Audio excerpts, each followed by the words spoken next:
নমস্কাৰ অসমবাসী ৰাইজ, মোৰ লিমাৰিক আৰু ব্যংগ কবিতাৰ অনুষ্ঠানত আপোনালোকক পুনৰবাৰ স্বাগতম। আজি মোক আসমা আহমেদে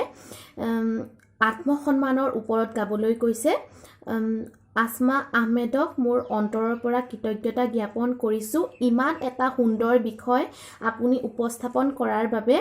আৰু মই এটা কথা কৈ লওঁ যে আত্মসন্মান হৈছে ব্যক্তিৰ এক অলংকাৰ। যেতিয়া আত্মসন্মানত আঘাত লাগে তেতিয়া মানুহে অতীতৰ সংস্কাৰধৰ্মী মনোভাৱ পাহৰি পৰিৱেশ বিনষ্ট কৰা কিছুমান কাণ্ড কৰি তোলে, যাৰ বাবে তেওঁলোক সমাজৰ চকুত হাঁহিৰ পাত্ৰ হৈ পৰে, তুলুঙাৰ পাত্ৰ হৈ পৰে। আৰু কিছুমান এনেকুৱা লোক আছে যি আত্মসন্মানক আঘাত লাগিব বুলি পৰিস্থিতিৰ সন্মুখীনে নহয়, খুট লাগিব বুলি তেওঁলোকে একো কথাই নকয়। আৰু কিছুমান এনেকুৱা ব্যক্তি আছে যি আত্মসন্মানক আৰু বেছি উজ্জ্বল কৰিবৰ বাবে বৌদ্ধিক উৎকৰ্ষ সাধন কৰিবলৈ চেষ্টা কৰে, সাংস্কৃতিক উৎকৰ্ষ সাধন কৰিবলৈ চেষ্টা কৰে, যাতে মানুহে তেওঁৰ সম্পৰ্কত এক ভাল মনোভাৱ গঢ়ি তোলে। আৰু মই হৈছোঁ অলিম্পিকা বৰা, এনেকুৱা এজনী ছোৱালী। আত্মসন্মান কি, লাজ কি, স্বাভিমান কি, সেইবিলাক মই একো চিনি নাপাওঁ। খালি মোক মাত্ৰ ভাল বুলি ক'ব লাগে। ভাল বুলি নক'লেও একদম টেমা গৰম হৈ যায় আৰু মোৰ ভাগৰ। সেইটো বেয়া কথা, কাৰণ আমি হৈছোঁ সামাজিক প্ৰাণী। সমাজৰ নিয়মৰ বশৱৰ্তী, সমাজৰ নিয়মক উলংঘা কৰি কাম কৰিবলৈ গ'লে সদায় আমি হাঁহিৰ পাত্ৰ হৈ পৰিম, থু পাত্ৰ হৈ পৰিম, ঘৃণনীয় পাত্ৰ হৈ পৰিম। আমাক সমাজে লেই চেই কৰিব। এতিয়া মই আত্মসন্মানৰ ওপৰত প্ৰথমতে লিমাৰিক গাম, তাৰপৰা মই ব্যংগ কবিতা গাম। ব্যংগ কবিতাটো শুনিবই, বহুত ইণ্টাৰেষ্টিং হয়, শুনিব দেই। ৰ'ব, ওচৰলৈ আহি লৈছোঁ বাপটেকে, হ'বনে? এতিয়া মোক যিহেতু আসমাই গাবলৈ কৈছে, সেইকাৰণে তাইৰ সম্পৰ্কত অলপ দুআষাৰ কওঁ। মোৰ মৰমৰ অনুৰাগী আসমা, ভাল লাগিল দিছা তুমি মোক প্ৰেৰণা, আছে তোমাৰ মোৰ প্ৰতি সঁহাৰি, আত্মসন্মানৰ ওপৰত গাম, জীয়াই ৰাখিম আমাৰ ভগ্নীৰ জৰি। এতিয়া লিমাৰিক গাম। যেতিয়া পায় ব্যক্তিয়ে স্বাভিমানত আঘাত, অশ্লীল হৈ পৰে মুখৰ মাত, হেৰুৱাই সংজ্ঞাহীন জ্ঞান, নিজেই নিজৰ জোৱাই সন্মান, সভ্যতাৰ শিকলি ছিঙি অশ্লীল ভাষাৰে কলংকৰ চেকা হানে নিজৰে গাত। অশ্লীল ভাষা কৈ কিয় কৰিছা সমাজখনক অপমান, নাই নেকি তোমাৰ অলপো আত্মসন্মান?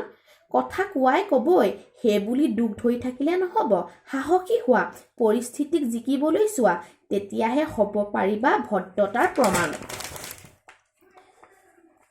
যদি ৰাখিব বিচাৰা সমাজত আত্মসন্মান বজাই, অপকৰ্ম অশ্লীল কাণ্ডৰ পৰা আঁতৰি থাকিবা সদায়, কৰিবা পীড়িতজনক সহায়, তেতিয়া প্ৰকৃত মানৱী বুলি সূচায়। নিজক চম্ভালিব জানিলে কোনেও দিব নোৱাৰে তোমাক অকালতে ফচাই। সেইকাৰণে মই কথা এটা কওঁ যে সদায় নিজক বজাই ৰাখিব লাগিব, কাৰণ কেতিয়া কোনে কোন সময়ত কি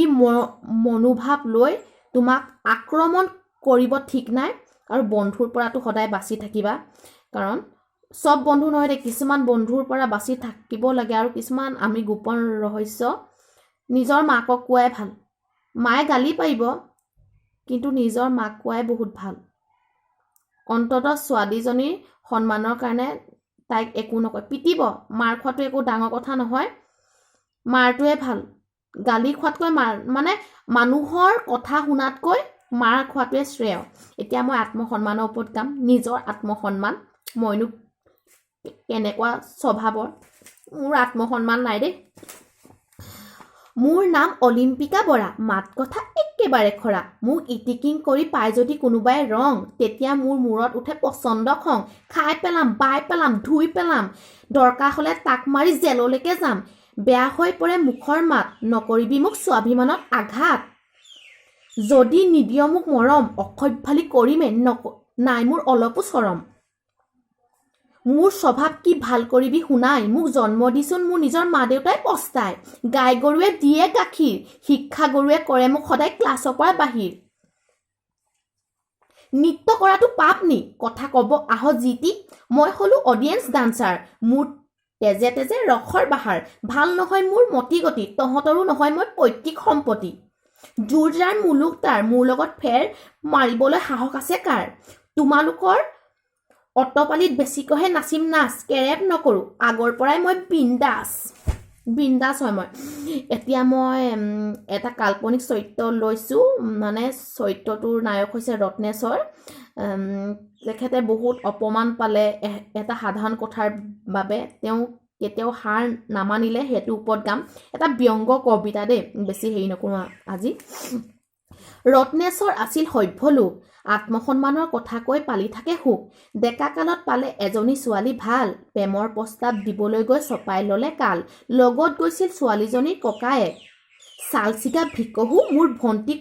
কৰিব বিচাৰক ঘৈণীয়েক দিলে নাকত ঘোচা চৰকিল ছোৱালীজনীও থপৰিয়ালে খুলি চেণ্ডেল শিল পালে গণলাজ কণগুটিৰ দোকানত বহি খালেগৈ সাজ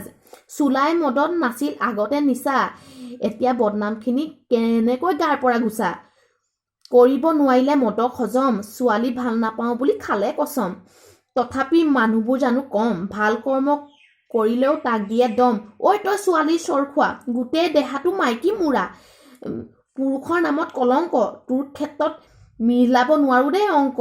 আমাৰ ৰত্নেশ্বৰ আছিল মৰমীয়াল সেইবোৰ কথাই তাক কৰিলে বেছিকৈহে হাঁহিয়াল নিজৰ কৰ্ম কৰি গ'ল এদিন APSCত চিট পাই গ'ল চৰ দিয়া ছোৱালীজনীৰ গিয়েক পৰিল কয়লা কেলেংকাৰীত কলা ধন সৰবৰাহ কৰিছিল এম্বুলেন্সৰ গাড়ীত এতিয়া তাই কেনেকৈ উলিয়াইছে নাক বদনাম কৰিবলৈ দিছে মানুহক হাক আমাৰ ৰত্নেশ্বৰে দিলে তাইক সঁহাৰি গিৰিয়েকক ক'লে ভাল কৰ্ম কৰা মানুহে থাকিব তোমাক সুঁৱৰি পূজাৰ অতীতৰ কথা মনত পৰি গ'ল দুখে বেজাৰে তাই আমাৰ ৰত্নেশ্বৰৰ শৰণাৰ্থী হ'ল ভিকহু বুলি এটা সময়ত কৰিছিল অপমান সুবিধা পাইছিল যদিও ৰত্নেশ্বৰে নকৰিলে তাই বদনাম নাৰীক কৰে সন্মান তাৰ কৰ্মৰাজি দেখি সমাজে গাই জয়গান নেদেখুৱালে কোনো ৰিয়ে কিয়নো আছে তাৰ চেফ ৰেচপেক্ট যদিহে নকৰা মানুহক মানুহ বুলি গণ্য ধন সম্পত্তি থাকিলেও মানৱতাৰ ক্ষেত্ৰত তুমি সদায় শূন্য মই এটা ভুল হ'ল যে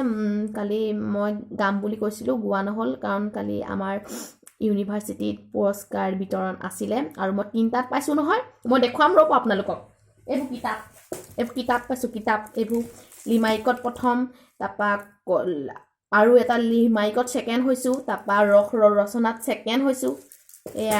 এয়াই মোৰ কিতাপ দিছে এতিয়া কিতাপ মই পঢ়ি বেয়া পাওঁ এতিয়া দিছে পঢ়িব লাগিব এইবোৰ খোলাই নাই এইবোৰ প্ৰেজেণ্ট পেপাৰ খোলাই নাই আৰু এইবোৰ এয়া চাৰ্টিফিকেট এয়া হ'ব আৰু মই বেছি নকওঁ সেইবিলাক মোৰ ইমান গুৰুত্বপূৰ্ণ নহয় এনেই দেখুৱাইছোঁ আৰু মোৰ অনুৰাগীসকলক এটা কথা কওঁ যে মই এতিয়া যিবিলাক লিমাৰিক গাওঁ বা কবিতা গাওঁ তোমালোকে বেলেগত গাব পাৰা মোৰ সেইবোৰ কোনো মতলব নাই তোমালোকৰ নিজৰ বুলিও ক'ব পাৰা মোৰ মানে মই সেইবিলাক ক্ষেত্ৰত মই ইমান নাই কাৰণ মগজটো যদি আছে এনেকুৱা 1000টা লিখিব পাৰিম আৰু তোমালোকক মই দি যাম আৰুনো কি ক'ম আৰু একো নকওঁ আৰু মই এটা কথা কৈ দিওঁ মই যিমান চেষ্টা কৰোঁ সহনশীল হ'বলৈ মই সহনশীল হ'ব নোৱাৰোঁ দেই মোক বেয়াকৈ ক'লে ময়ো বেয়াকৈ কৈ দিম মই সেইবিলাক মই এইবোৰ মানিবলৈ নাই কেলে মানিম বেয়াকৈ ক'লে মই কি শুনি থাকিম হে ৰস নাইকিয়া আঙুৰ কথাত তহঁতৰ অসভ্য সুৰ বস্তাৰ গেলা পিঁয়াজ নাকত নাই লাজ হে আয়ো কিছুমানে কৈছে দেখিবলৈ তোমাৰ বেয়া ফটো হে নাৰী হয় তহঁতি নাৰীৰ শত্ৰু